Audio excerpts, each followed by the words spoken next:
অনেকগুলো প্রশ্ন আছে আমাদের বোনদের, মাশাআল্লাহ। আমি চেষ্টা করছি প্রশ্নগুলোর উত্তর দেওয়ার জন্য। আমার প্রশ্ন হচ্ছে, কিভাবে একজন ভালো মুসলমান হওয়া যায়? মাশাআল্লাহ, খুব সুন্দর এবং চমৎকার একটা প্রশ্ন। আমরা সবাই মুসলমান, নামে মুসলমান, সবাই ভালো মুসলমান না। আল্লাহর খাতায় মুসলমান কতজন, এটা নিয়ে সন্দেহ আছে।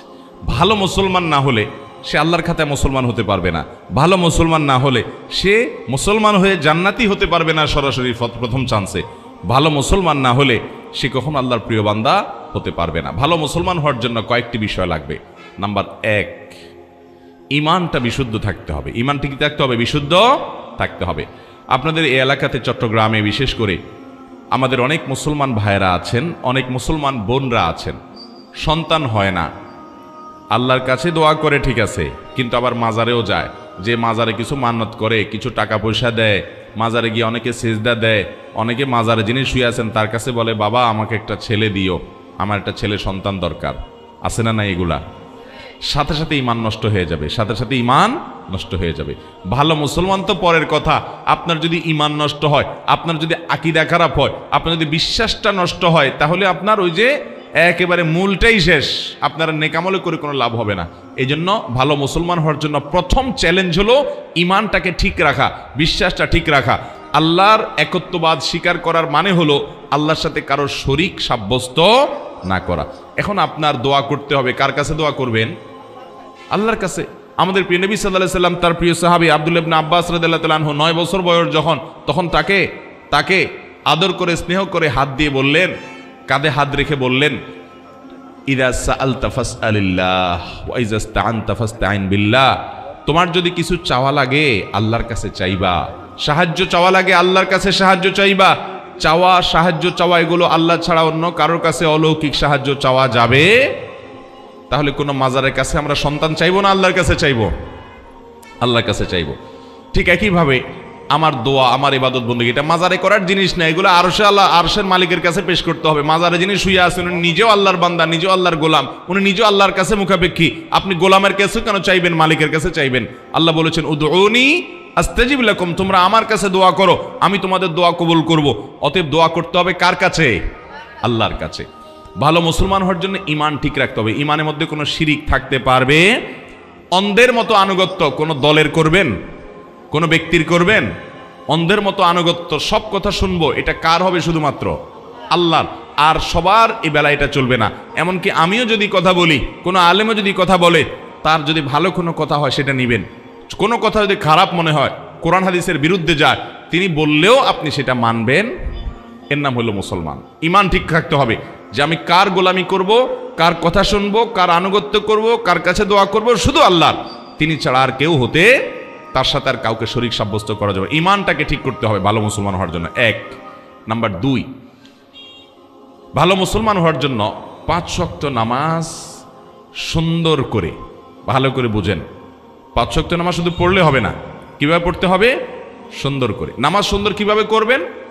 2 ভাবে করবেন। নাম্বার 1, সময় হওয়ার পর দেরি না করে যত তাড়াতাড়ি সম্ভব নামাজ পড়বেন। অনেকে নামাজ পড়ে শেষ ওক্তে যায়। বিশেষ করে আমাদের মা বোনদের মধ্যে এই রোগ আছে। জোহরের নামাজটা বেশিরভাগ মহিলারা আমাদের দেশে পড়ে হলো দুপুর 3টার পরে, 3:30টার পরে। কেন? কারণ ঘর বাড়ির কাজকাম সামালেন, রান্নাবাড়ি করে সব গোছান, ছেলে মেয়েদেরকে খানা দেন, স্বামীরে খানা দেন, নিজে গা গোসল ধন, সব ঝামেলা সারতে সারতে 3টা 3:30 বেজে যায়। এরপরে যা উনি আসরের সময় গিয়ে জোহর পড়েন। ঠিক না ঠিক? অথচ নবী করিম সাল্লাল্লাহু আলাইহি ওয়াসাল্লাম বলেছেন, সবচেয়ে উত্তম আমল হলো as-salatu li awwali waqtiha, আউয়াল ওয়াক্তে নামাজ পড়া। এটা হলো সবচেয়ে উত্তম আমল। এজন্য ভালো মুসলমান হওয়ার জন্য নামাজ শুধু পড়লেই হবে না, 5 ওয়াক্ত নামাজ তো পড়তেই হবে। সেটা পড়তে হবে সুন্দর করে, অর্থাৎ প্রথম সময়ে দেরি না করে, আর দ্বিতীয়ত হলো ধীরে ধীরে, আস্তে আস্তে। যত ধীরে ধীরে নামাজ পড়বেন তত নামাজের কোয়ালিটি বাড়বে, আর যত তাড়াহুড়া করে পড়বেন তত নামাজের কোয়ালিটি কমবে। নামাজি হিসেবে সবচেয়ে ভালো নামাজি কে? আপনার ডানে বামে, আপনার মসজিদে, আপনার কাতারে, আশেপাশে খেয়াল করবেন। আমাদের মা বোনরা নিজেদের মধ্যে খেয়াল করবেন যেই মানুষটার নামাজে দেখবেন রুকুতে সবচেয়ে বেশি সময় লাস্টিং করে, রুকু থেকে দাঁড়ায় তিনি সবচেয়ে বেশি অপেক্ষা করেন, সিজদায় খুব ধীরে ধীরে যান, যে সিজদায় আবার অনেক সময় ধরে তাসবিহ পড়ে, সুবহান রাব্বিয়াল আলা, লম্বা সময় নিয়ে সিজদা পড়েন, এরপর সিজদা থেকে উঠে সোজা হয়ে আবার অনেক সময় অপেক্ষা করেন, আবার আস্তে করে সিজদা দেন। এভাবে নামাজের কাজগুলো যে যত আস্তে আস্তে করবে তার নামাজের ওজন, নামাজের মূল্য, নামাজের ওয়েট তত বেশি হবে। এই জন্য ভালো মুসলমান হওয়ার জন্য ইমানটাকে বিশুদ্ধ করতে হবে, ইমান বিধ্বংসী বিষয় থেকে বাঁচতে হবে। অনেক মুসলমান ইমান আনার পরে এমন কথা বলে ইমান চলে যায়। আল্লাহর আইনের বিরুদ্ধে, আল্লাহর বিধানের বিরুদ্ধে যদি কেউ বলে, সেটা আমার পছন্দের দলও যদি বলে, মানা যাবে? ইমান চলে যাবে, সোজা কথা। তাগুতকে যদি আপনি বন্ধু বানান, ইমান চলে যাবে। অতএব ইমান ঠিক করতে হবে, এক। 2 নম্বর হলো নামাজ ঠিক করতে হবে। ভালো মুসলমান হলে কি করতে হবে? নামাজ ঠিক করা মানে 2টা বলেছি, এক হলো সময় মতো পড়বেন দেরি না করে, আর দ্বিতীয়ত হলো ধীরে স্থিরতার সাথে পড়বেন। ঠিক করবেন তো ইনশাআল্লাহ? আচ্ছা, 3 নম্বর কাজ হলো ভালো মুসলমান হওয়ার জন্য উপার্জন থাকতে হবে হালাল। উপার্জন কি থাকতে হবে? হালাল। আমাদের মা বোনরা আছেন এখানে, আপনাদেরকে বলছি, আপনারা আপনাদের স্বামীদেরকে, বাবাদেরকে, সন্তানদেরকে উৎসাহ দিবেন। আপনারা যদি সঠিক হয়ে যান তাহলে আল্লাহর জমিনে সব সোজা হয়ে যাবে। আপনারা যদি আপনাদের সন্তানদেরকে বলেন, বাবারা হালাল উপার্জন করে নিয়ে আসবা, প্রয়োজনে ডাল ভাত খেয়ে বেঁচে থাকবো, গোশ মাছ খাবো না, কিন্তু হালাল উপার্জন করবা বাবা। অন্যের ছেলে মেয়েরা বিল্ডিং হাঁকায়, গাড়ি হাঁকায়, টাকা পয়সা চকচকে দেখা যায়, আমার দরকার নাই বাবা, হালাল যদি করতে পারো, ব্যবসা বাণিজ্য করে আলহামদুলিল্লাহ করো, আর না হলে আমার দুর্নীতি করে ঘুষ, চুরি, ডাকাতি, এই সমস্ত মানুষের হক নষ্ট করে পয়সা আনবা না, আমরা কষ্ট করে থাকবো। এটা যদি আপনি করতে পারেন, আপনি ভালো মুসলমান হতে পারবেন। এটা খুব কঠিন কাজ, কিন্তু নামাজ পড়াও সোজা, ইমান রাখাও সোজা, রোজা রাখাও সোজা, পর্দা করাও সোজা, কোরআন তেলাওয়াত করাও সোজা, ওয়াজ শোনাও সহজ। এ যুগের সবচেয়ে কঠিন কাজ হলো আমার উপার্জনটা সব টন টন করে বাজবে। বাজা বুঝেন? এত হালাল হবে যে সেখানে কোনো ভেজাল থাকবে, চেষ্টা করা যাবে না ইনশাআল্লাহ। এটা মুশকিল হলো কি জানেন?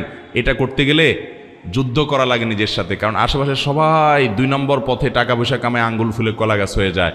এটা দেখে আপনার মা বাপ বলবে, আপনার স্বামী, আপনার স্ত্রী বলবে, আপনার বন্ধু বান্ধব বলবে, ছেলে মেয়ে বলবে, তুমি কি করো, আরে দুধ করো, পরে আল্লাহকে রাজি করে নেওয়া যাবে। এগুলো ভুল। ভালো মুসলমান হওয়ার জন্য উপার্জন হারাম, এটা থেকে বেঁচে হালাল উপার্জন থাকতে হবে ইনশাআল্লাহ। হালাল উপার্জন না থাকলে কোনো ভালো মুসলমান হওয়ার কোনো সুযোগই নেই, দোয়াই কবুল হবে না, সোজা কথা।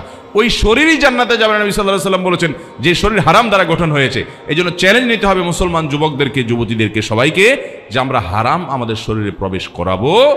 ভালো মুসলমান হওয়ার জন্য 3 নম্বর পয়েন্ট বলেছি হালাল উপার্জন হওয়া। 4 নম্বর পয়েন্ট হলো আচরণ ভালো হওয়া। আজকাল দেখবেন অনেক নামাজি কালামি মুসল্লি পাওয়া যায়, কিন্তু আচরণ খারাপ, ব্যবহার খারাপ, অধিকার নষ্ট করে শ্রমিকের, অধিকার নষ্ট করে কাজের লোকের, অধিকার নষ্ট করে বউয়ের শাশুড়ির অধিকার নষ্ট করে, শ্বশুরের অধিকার নষ্ট করে, শ্বশুর শাশুড়ি হয়ে বউয়ের অধিকার নষ্ট করে, স্বামী হয়ে স্ত্রীর অধিকার নষ্ট করে, স্ত্রী হয়ে স্বামীর অধিকার নষ্ট করে, বন্ধু হয়ে বন্ধুর অধিকার নষ্ট করে, প্রতিবেশী হয়ে প্রতিবেশীর অধিকার নষ্ট করে, এমনকি মুসলমান হয়ে প্রতিবেশী অমুসলমান তারও অধিকার নষ্ট করে। প্রতিবেশী অমুসলমান হলে তার অধিকার আছে না নাই? কিরকম অধিকার জানেন? আব্দুল্লাহ ইবনে ওমর রাদিয়াল্লাহু তাআলা আনহু, নবী করিম সাল্লাল্লাহু আলাইহি ওয়াসাল্লাম একজন প্রিয় সাহাবী, ওনার বাড়িতে একবার ছাগল জবাই হয়েছে, খাওয়া দাওয়া করবেন কোনো আনন্দের উপলক্ষ। তো উনি ওনার পরিবারের লোকদেরকে বললেন, আমাদের পাশের বাসায় যে ইহুদি আছে তার বাসায় কি গোশত পাঠানো হয়েছে ছাগল থেকে? 2 বার জিজ্ঞাসা করলেন। তখন বাসার লোকরা বলল, না, পাঠানো হয়নি। তখন তিনি বললেন, আমি তো নবী করিম সাল্লাল্লাহু আলাইহি ওয়াসাল্লামের কাছ থেকে শুনেছি যে প্রতিবেশীর অধিকার এত বেশি যে জিবরিল বারবার নবী সাল্লাল্লাহু আলাইহি ওয়াসাল্লামকে প্রতিবেশীর ব্যাপারে সাবধান করতে করতে নবী সাল্লাল্লাহু আলাইহি ওয়াসাল্লাম বলেছেন, আমার তো আশঙ্কা হয় কখন না জিবরিল এসে বলে যে তোমার মরার পর তোমার সম্পদে ভাগ পাবে প্রতিবেশী। এই কথা বলে কিনা আমি সে আশঙ্কায় ছিলাম, মানে এত প্রতিবেশীর হক। এমনকি অমুসলমান হলেও ইহুদির চাইতে বড় শত্রু মুসলমানদের আর কেউ না। আল্লাহ কোরআনে বলেছেন, লা তাজিদান্না আশাদ্দান নাসি আদাওয়াতান লিল্লাযিনা আমানু আল ইয়াহুদ, ইমানদারদের জন্য সবচেয়ে বেশি শত্রু পাবা তোমরা ইহুদিদেরকে। সেই ইহুদিও যদি আমার প্রতিবেশী হয়, আমার গ্রামের হয়, আমার পাশের বাড়ির হয়, বসবাস করে, তার প্রতি শুধু সদাচরণ করা না, তার বাসায় হাদিয়া পাঠানো, খাবার পাঠানো, এটা শিক্ষা আমাদেরকে ইসলাম দিয়েছে। ঠিক না ঠিক? তাহলে ভালো মুসলমান হতে হলে মুসলমান তো বটেই, অমুসলমানের সাথে সুন্দর আচরণ, ভালো আচরণ করতে হবে। আর মুসলমান যারা আছেন, আত্মীয় স্বজন, বাবা মা, সবার প্রতি সদাচরণ করা, তার কারো ব্যবহার খারাপ না করা, সবার হক আদায় করা, এটা ভালো মুসলমান হওয়ার জন্য জরুরি। তাহলে 4 নম্বর শর্ত বলেছি আখলাক বা আচরণটা ভালো হওয়া। এই 4টা কাজ যদি আপনি ঠিকঠাক মতো করতে পারেন ইনশাআল্লাহ, এর পাশাপাশি হারাম কাজ থেকে বেঁচে থাকবেন, মৌলিক ফরজ বিধানগুলো মেনে চলবেন, ইনশাআল্লাহ আপনি ভালো মুসলমান হয়ে যাবেন। ওইটাকে আমরা 5 নম্বর পয়েন্ট বললাম। আমার আবারও বলি, 1 নম্বর ইমানটাকে শুদ্ধ করবেন, শিরিক মুক্ত ইমান আনবেন। নাম্বার 2, নামাজটাকে সুন্দর করবেন, ওয়াক্ত হওয়ার পরে দেরি করবেন না এবং ধীরে ধীরে পড়বেন। নাম্বার 3, হালাল উপার্জন করবেন, হারামের ধারে কাছে যাবেন না, চ্যালেঞ্জ নেবেন। নাম্বার 4, আচরণ ভালো করবেন, সবার অধিকার আদায় করবেন, কারোর অধিকার নষ্ট করবেন না। বান্দার হকটা অনেক গুরুত্বপূর্ণ। আল্লাহর হকে একটু ভেজাল হলেও আল্লাহ মাফ করবে, বান্দার হকে কিন্তু ছাড় নাই। অতএব বান্দার হক যেন ঠিকঠাক মতো আদায় করেন। স্ত্রী হয়েছেন, তাহলে স্বামী আমার অধিকার নষ্ট করুক, আমি তার অধিকার নষ্ট করবো না, তার প্রাপ্য অধিকার আমি তাকে দেব। স্ত্রী আমার অধিকার নষ্ট করছে, করুক, কিন্তু আমি তার অধিকারটা প্রাপ্য পুরোটা দেব। যতটা আমরা অধিকার সচেতন হব, তার চেয়ে বেশি কর্তব্য সচেতন হব, আমার দায়িত্ব কিছুটা আমি বেশি দেখব। 5 নম্বর হলো আপনার অন্য আল্লাহর যে মৌলিক ফরজ বিধানগুলো আছে সেগুলো মানা, মোটা মোটা যে হারাম জিনিসগুলো আছে সেগুলো থেকে বাঁচার চেষ্টা করব। এভাবে যদি আমরা 5 কাজ করি, ইমান ঠিক করি, নামাজটা সুন্দর করি এবং হালাল উপার্জন করি, আচার আচরণ ভালো করি, সবার অধিকার ঠিকঠাক মতো দেই, মোটা দাগে ফরজগুলো রোজা রাখা, জাকাত দেওয়া ইত্যাদি, হজ করা, এগুলো যদি মেনে চলি এবং হারাম কাজ, জেনা, ব্যভিচার ইত্যাদি থেকে বেঁচে চলি, ইনশাআল্লাহ একজন আদর্শ ভালো মুসলমান হতে পারবেন। একজন আদর্শ ভালো মুসলমান মানে কিন্তু আমলের পাহাড় গড়া না, দুনিয়ার আমল কতগুলো করে নিলেন আপনি ভালো মুসলমান হয়ে গেলেন, জি না। ভালো মুসলমান হতে হলে এই পয়েন্টগুলো আপনাকে মাথায় রাখতে হবে। আল্লাহ তাআলা আমলের তৌফিক দান করুন। এরপরে প্রশ্ন, আজকাল মেয়েরা শ্বশুর শাশুড়ির সাথে একসাথে থাকতে চায় না, এ ব্যাপারে ইসলাম কি বলে? দেখুন, এক্ষেত্রে আমাদের উভয় পক্ষের বাড়াবাড়ি আছে, সীমালঙ্ঘন আছে। যারা বৌমা আছেন তারা মনে রাখতে হবে, শ্বশুর শাশুড়ি তারা মা বাবার মতো, তারা বয়সে বড়, মা বাবার মতো, তারা মুরব্বী। নবী করিম সাল্লাল্লাহু আলাইহি সাল্লাম বলেছেন, যে ব্যক্তি আমার উম্মতের মধ্যে বয়সে বড় সিনিয়র মুরব্বীদেরকে যে সম্মান করে না, শ্রদ্ধা করে না, সে আমার উম্মত হতে পারে না। অতএব মেয়েরা তাদের শ্বশুর শাশুড়িকে সম্মান করবেন। ঠিক একই কথা ছেলেদের জন্য প্রযোজ্য, ছেলেরাও তাদের শ্বশুর শাশুড়ির প্রতি সম্মান করবেন। অনেক ছেলেরা আছে নিজের স্ত্রীকে কষ্ট দেয়, শ্বশুর শাশুড়ির প্রতি অসম্মান করে। ঠিক একই কথা মহিলাদের জন্য প্রযোজ্য, অনেক মহিলা আছে নিজের শ্বশুর শাশুড়িকে কষ্ট দেয়। মনে রাখবেন, শ্বশুর শাশুড়িরা তারা আগের জেনারেশন, তারা আগের যুগের মানুষ, তাদের অনেক অযৌক্তিক কথা তারা বলতে পারে, অযৌক্তিক কাজ বলতে পারে, তারা আপনার মতো বুঝবে না, এত স্মার্ট হবে না। আপনি আবার যখন বৃদ্ধ হবেন, আপনার ছেলেমেয়েরা অনেক আপডেটেড হবে, তাদের কাছে আপনি এরকম খ্যাত খ্যাত টাইপ হবেন, এটা কিন্তু মাথায় রাখেন। তারা কিন্তু আপনার চাইতে অনেক স্মার্ট হবে, আপনার অনেক কিছু তাদের কাছে হাস্যকর মনে হবে, অযৌক্তিক মনে হবে। তাদের কাছে আপনি তখন কেমন আচরণ করেন, আশা করেন? তারা আপনাকে তুচ্ছ তাচ্ছিল্য করুক, ছোট করুক, হেয় করুক, ঠাট্টা করুক, বিদ্রুপ করুক, হাসাহাসি করুক, এটা কোনো মা বাপ চাইবে? যদি না চান, তাহলে আপনি আপনার শ্বশুর শাশুড়ি, আপনার মা বাবার প্রতি সেরকম আচরণ করেন এবং ভালো আচরণ করেন। বিশেষ করে আমাদের বাংলাদেশের প্রেক্ষাপটে যৌথ ফ্যামিলিতে বেশিরভাগ পরিবারগুলো থাকে, এবং ইসলামও এই কথা বলে যে বৃদ্ধ মা বাবা যারা থাকবেন তারা তাদের ছেলে মেয়েদেরকে যেরকম স্নেহ করার তাদের ইচ্ছা আছে, সন্তানদেরকে স্নেহ করার ইচ্ছা আছে, ঠিক একইভাবে নাতিপুতিদেরকে আদর করার ইচ্ছা আছে। শ্বশুর শাশুড়ির সে অধিকার যেন নষ্ট না হয়, সেটাও আদায় করার চেষ্টা করতে হবে। অতএব মা বোনরা শ্বশুর শাশুড়ির সাথে মিলেমিশে থাকার জন্য আপ্রাণ চেষ্টা করবেন, বিশেষ করে বিয়ের পরে শুরুর দিকে। শ্বশুর শাশুড়ি যদি খুব বেশি ডিস্টার্ব করেন, খুব বেশি অত্যাচার অবিচার করেন, আপনারা কোনো ভালো আলেমের কাছে যাবেন।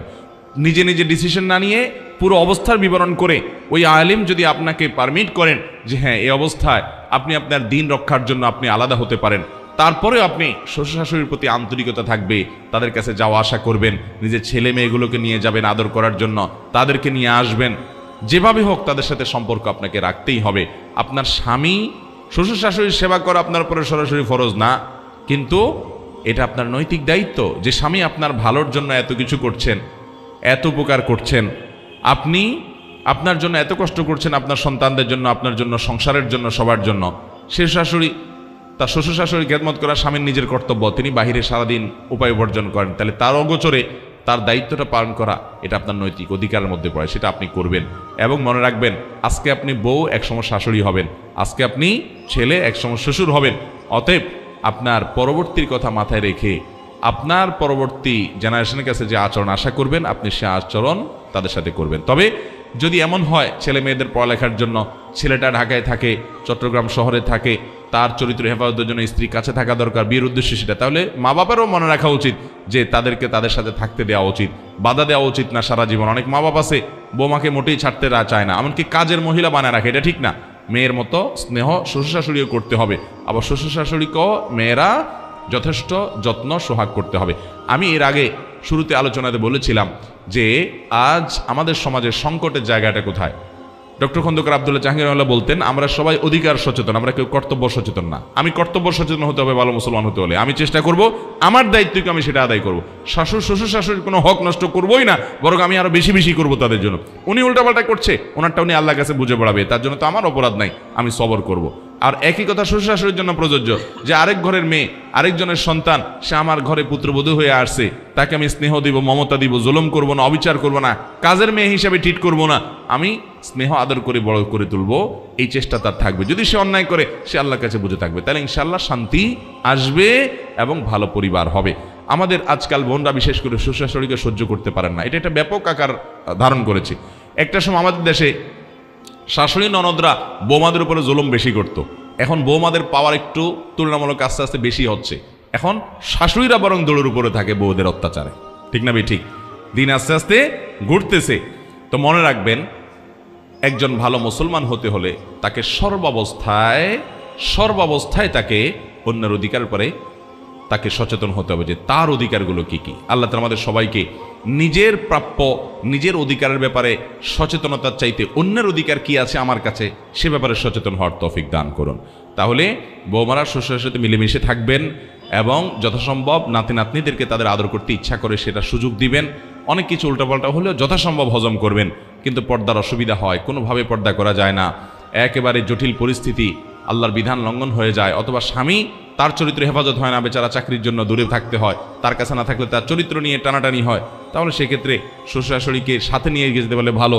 যদি তারা যেতে না চান, তাহলে দূরে যদি যাওয়াও লাগে, তাদেরকে বোঝানো যে আম্মা এই জন্য যাইতে হচ্ছে, আব্বা এই জন্য যাইতে হচ্ছে, এবং তাদেরকে আস্থায় রাখার চেষ্টা করা, বেয়াদবি না করা। শাশুড়িদেরও মানসিকতা থাকতে হবে যে সংসার বড় হয়ে গেলে নাতি নাতিদের পড়ালেখার জন্য শহরে যাওয়া লাগতে পারে, ছেলের সাথে থাকা লাগতে পারে, ছেলের চরিত্র হেফাজত করা অনেক বড় ব্যাপার, বিদায় সেই সহযোগিতা শ্বশুর শাশুড়িকেও করতে হবে। আল্লাহ আমাদেরকে বোঝার তৌফিক দান করুন।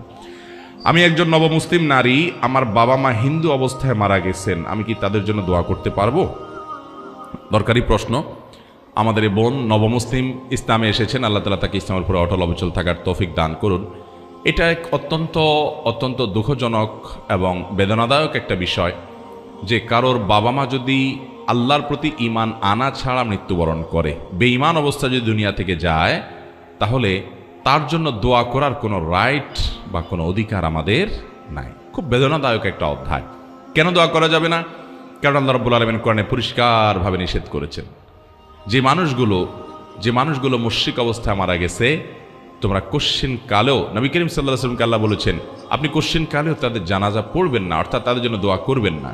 নবী করিম সাল্লাল্লাহু আলাইহি ওয়াসাল্লামের চাচা আবু তালেব, তিনি নবী সাল্লাল্লাহু আলাইহি ওয়াসাল্লামকে সারা জীবন আদর যত্ন দিয়ে, সোহাগ দিয়ে, স্নেহ মমতা দিয়ে বড় করে তুলেছেন। এমনকি তিনি কাফের থাকা সত্ত্বেও কাফেররা যাতে নবীজির গায়ে আঁচড় দিতে না পারে সেজন্য কিন্তু আগলে রেখেছেন।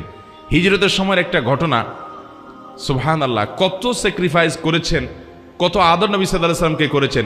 উনি যতদিন বেঁচে ছিলেন, নবীজির দিকে তাকানোর, চোখ তুলে তাকানোর সাহস মক্কায় কোনো কাফেরের ছিল না। উনি দুনিয়া থেকে চলে গেছেন, সকল অত্যাচার অবিচারের স্টিম রোলার নেমে এসেছে নবী করিম সাল্লাল্লাহু আলাইহি ওয়াসাল্লামের পরে। এমনকি নবী করিম সাল্লাল্লাহু আলাইহি সাল্লাম তিনি তার জীবদ্দশার একেবারে শেষ মুহূর্তে পর্যন্ত তিনি তার এই চাচাকে ফিল করেছেন, অনুভব করেছেন। মৃত্যুর আগ মুহূর্ত পর্যন্ত মাথার কাছে বসে বলেছেন, চাচা আপনি একটু আল্লাহর প্রতি একবারের জন্য আপনি বলেন, আমাকে কানে কানে বলেন, বাস আমি আল্লাহর কাছে আপনার জন্য সুপারিশ করতে পারবো, আপনি অন্তত অ্যাকাউন্টটা ওপেন করে দিয়ে যান। কিন্তু তিনি শেষ পর্যন্ত সেটাও করেন নাই। দেখেন, নিজের এরকম আদরের চাচার জন্য পর্যন্ত দোয়া করতে পারেন নাই।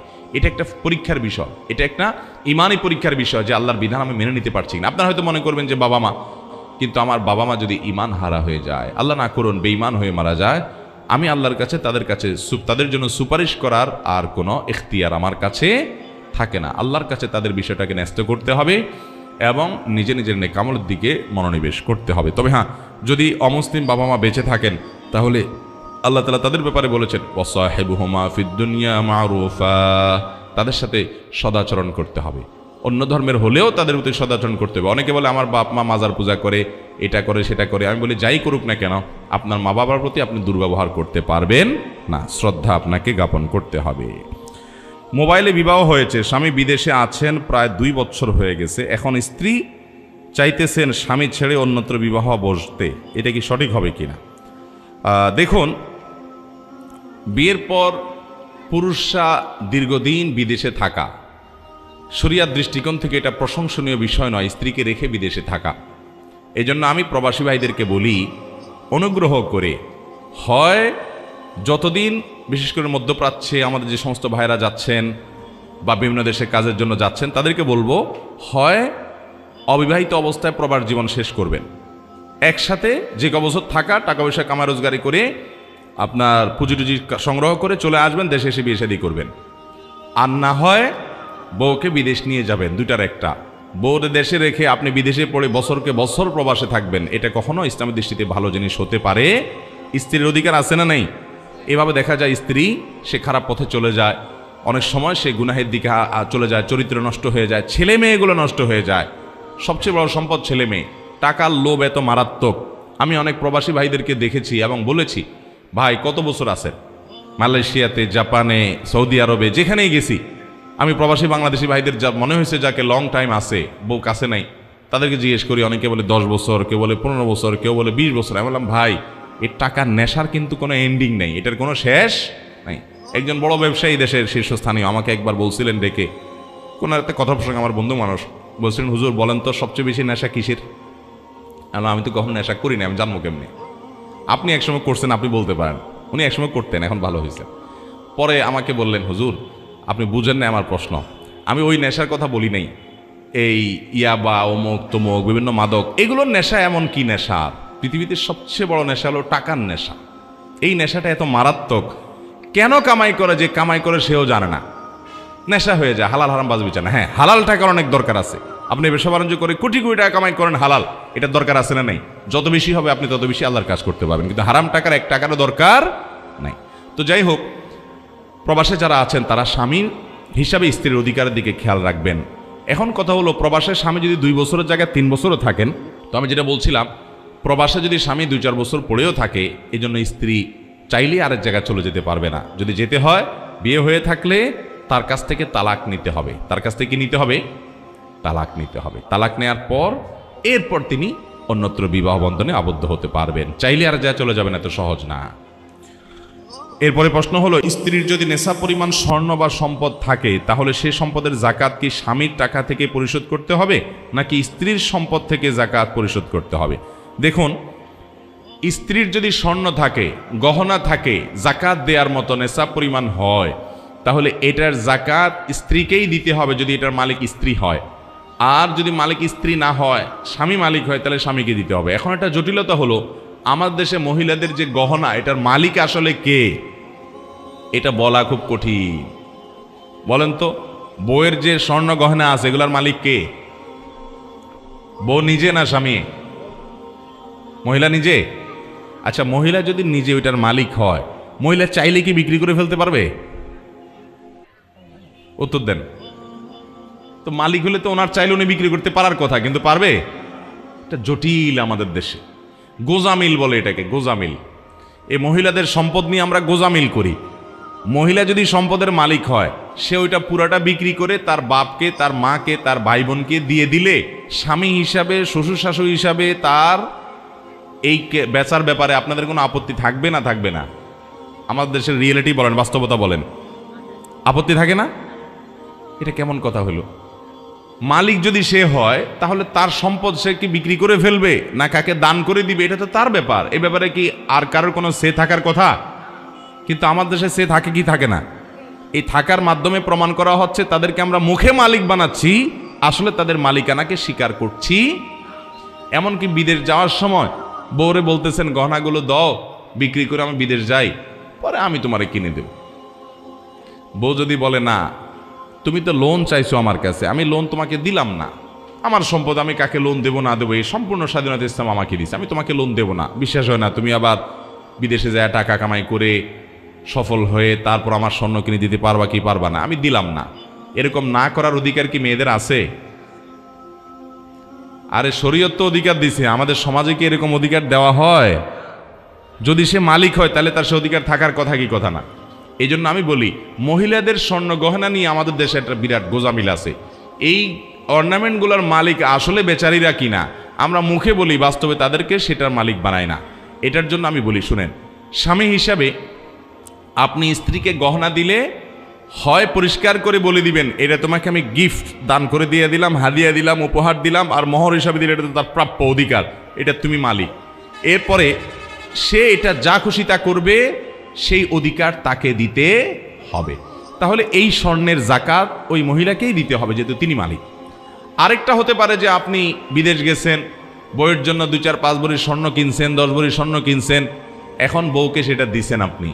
আবার আপনার যখন দরকার হবে জমি জমা কিনবেন বা বিদেশে যাবেন, তখন আবার বিক্রি করে ফেলবেন, এরকম উদ্দেশ্য আপনার যদি থাকে, তাহলে স্ত্রীকে দেওয়ার সময় বলবেন, এটা তোমাকে দিলাম, তুমি ব্যবহার করো, মালিক আমি, যখন ইচ্ছে তখন বিক্রি করে ফেলবো। এরকম বললে বউ বলবে, তাহলে এটা দেওয়ার দরকার কি, আর তোমার স্বর্ণই দরকার নাই আমার। এই জন্য পুরুষরাও গোজামিল করে, মনে একটা রাখে, বাইরে আরেকটা বলে, চিটারি করে, বলে তোমাকে দিয়ে দিছি গো, তুমি ব্যবহার করো, আসলে বিক্রি করে ফেলবে চান্স পাইলে। এই 2 নম্বরই পুরুষরা করে, কি করে না। ইসলাম কিন্তু লেনদেনের ক্ষেত্রে পরিষ্কার হতে বলে, একদম পরিষ্কার হতে হবে, হোক সে স্ত্রী, হোক সে বাবা মা। এই একই সমস্যা প্রবাসীদের বাবা মার সাথেও হয়। বিদেশ থেকে টাকা পাঠায়, বাপে জমি কিনে, আব্বা আব্বা আপনার নামে নেন, আপনার নামে নেন, কিন্তু উদ্দেশ্য হলো আমার জমি আপনার নামে রাখেন আর কি, বাপরে খুশি করে। এরপরে বাপ মা মরার পরে ছোট ভাই বোন এসে বলে, বাপের নামে জমি যেহেতু ভাগ আমরাও পাবো। বেজাল লাগে, লাগে কি লাগে না? এই জন্য লেনদেনের মধ্যে কোনো ধানাই পানাই, কোনো ছলছাতুরি, কোনো ঝাপসা রাখা উচিত না। লেনদেন করতে হবে পরিষ্কারভাবে, এবং এটাতে কারোর মনে কষ্ট রাখা উচিত না। সেটা মূর্খতা যদি কেউ মনে কষ্ট রাখে, খোলা হওয়া উচিত এবং পরিষ্কার হওয়া উচিত। যাই হোক, যেটা বলছিলাম, মহিলারা তাদের গহনার ব্যাপারে আপনার তারা যে গহনাগাতি এগুলোর জাকাত দিবে, তারা যদি নিজেরা মালিক হয় তারা জাকাত দিবে, আর স্বামী মালিক হলে স্বামী জাকাত দিবে। এখন কত হলো, মহিলারা জাকাত দিবে কোত্থেকে? আরেক প্রশ্ন, টাকাটা পাবে কই? তাদের উপার্জন নাই। এটার উত্তর হলো, মহিলাদেরকে মহরের মাধ্যমে টাকার মালিক শরীয়ত বানাইছে না বানাই নাই? এখন মহিলা যদি নিজের মহরের টাকা নিজে না নেয়, স্বামীরে মাফ করে দেয়, তো সে নিজের পানি যে কুড়াল দিছে। মহিলাকে বাবা মায়ের পরিত্যক্ত সম্পদ ইসলাম অধিকার দিছে না দেয় নাই? আবার তিনি ঘরোয়াভাবে চাইলেও নিজে অনেক উপার্জন করতে পারে পর্দার মধ্যে থেকেও, তাহলে তাদের উপার্জন অনেক মাধ্যম আছে। স্বামীর কাছ থেকে হাত খরচ স্বরূপ, উপহার স্বরূপ টাকা পয়সা নিতে পারে, এগুলো থেকে তিনি জাকাত আদায় করবেন। আর যদি এগুলো তার না থাকে, স্বামীকে রিকোয়েস্ট করেন, স্বামী তার হয়ে জাকাত আদায় করেন, তাতেও আদায় হয়ে যাবে, কিন্তু তাকে জানাবে যে ঠিক আছে, তোমার গহনা জাকাত আমি দিয়ে দিলাম। স্বামী স্ত্রীর মধ্যে আমাদের দেশে আলহামদুলিল্লাহ বন্ডিং বোঝাপড়া থাকে বেশিরভাগ ফ্যামিলিতে।